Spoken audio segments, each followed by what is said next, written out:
Good morning all. நம்ம Sunday எப்போவுமே fun day தான். Morning to night packed plans இருக்கும். இன்னைக்கு நம்ம வீட்டுக்கு ஃப்ரெண்ட் வராங்க. ஸோ மார்னிங்கே போய் நான்வெஜ் வாங்கிட்டு வந்துட்டோம். நூன் எனக்கு ஒர்க் ஜாஸ்தியாக இருக்கனால மகியே எனக்கு மார்னிங் டிஃபன் ரெடி பண்ணிட்டாங்க. இந்த காம்போ எனக்கு ரொம்ப பிடிக்கும், மேகி வித் ஹாஃப் பாயில். சாப்பிட்டு முடிச்சோன்னு நம்ம ஒரு இடத்துக்கு போகிறோம். ஸ்ட்ரைட்டாக நம்ம ஃப்ரெண்டே அங்கே வர சொல்லியாச்சு. ஸோ அதுக்கான ஒரு குயிக் கெட் ரெடியோ பார்த்துடலாம்.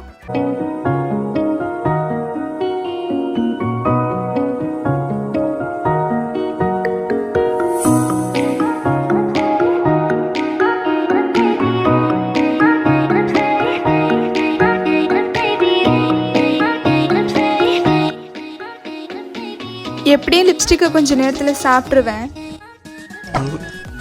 என்னம்மா தேடுறீங்க? எங்கேயா வாயில வச்சத காணோம்? தின்னுட்டேனம்மா. தின்னுட்டியா?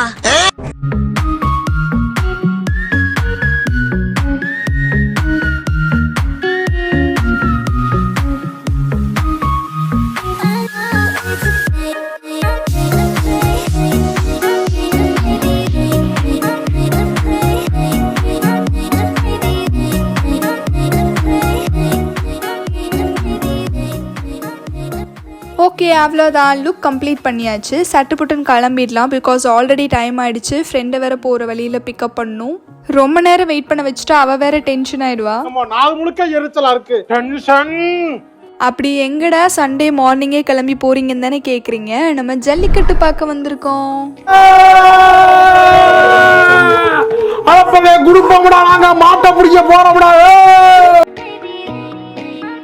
எனக்கு செம்ம ஜாலியாக இருந்தது. பிகாஸ் நான் ஜல்லிக்கட்டை நேரில் பார்த்ததே இல்லை. அதுலேயும் மதுரையில் நம்ம வீட்டு பக்கத்துலேயே நடக்கும்போது போகாமல் இருந்தால் எப்படி.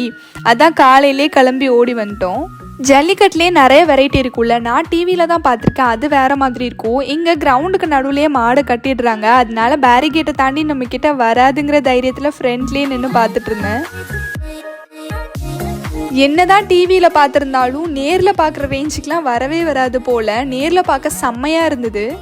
நிறைய ஊர்லேருந்து டீம் பாய்ஸ்லாம் வந்திருந்தாங்க. அவங்களோட விளையாட்டும் பார்க்குறதுக்கு ரொம்ப அருமையாக இருந்தது. அதே மாதிரி பல ஊர்லேருந்து வந்த காளை மாடும் அதோட ஆட்டத்தை வெறித்தனமாக காமிச்சிட்டு இருந்துச்சு. பார்க்குறதுக்கே வேறு லெவலில் இருந்தது. நிறைய பேரால் காளையை அடக்க முடியாமல் போனாலும் ஒரு அக்ரெசிவான காளையை ஒரு டீம் அடக்கணுன்னு அந்த அரங்கமே அதிர்ந்துருச்சு. வேறு லெவல் மூமெண்ட் அது.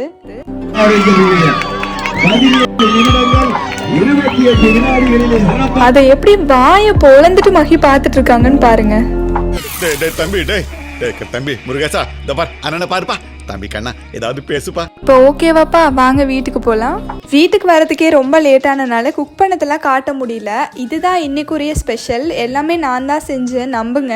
ஃபிஷ் குழம்பு, fish fry, chicken gravy and chicken 65. But இந்த முட்டை கலக்கி மட்டும் மகி பண்ணாங்க. இதான் இன்னைக்குரிய மெனு. நல்லா திருப்தியாக சாப்பிட்டுட்டு ஒரு நல்ல மூவி பார்த்து முடித்தோம். தீபாவளிக்கு வாங்கி வச்ச வெடியெல்லாம் இருந்துச்சு. அதை மாடியில் கொஞ்சம் வச்சுட்டு இருந்தோம். எங்களோட சண்டே நைட் இப்படி தான் கலர்ஃபுல்லாக எண்ட் ஆச்சு. பட் எப்படி தானே தெரியல, இந்த லீவ் டேஸ் மட்டும் ஃபாஸ்ட்டாக ஓடிடுதுல. இனி திரும்ப பேக் டு ஒர்க்குன்னு மார்னிங் ஓடணும். எனிவேஸ், நான் நெக்ஸ்ட் சண்டேக்காக வெயிட் பண்ணிட்டு இருப்பேன். என்ன மாதிரியே யாரெல்லாம் சண்டேவை எதிர்நோக்கி காத்துட்டு இருக்கீங்களோ கமெண்ட் பண்ணுங்க. நம்ம நெக்ஸ்ட் வீடியோவில் பார்க்கலாம். பாய்.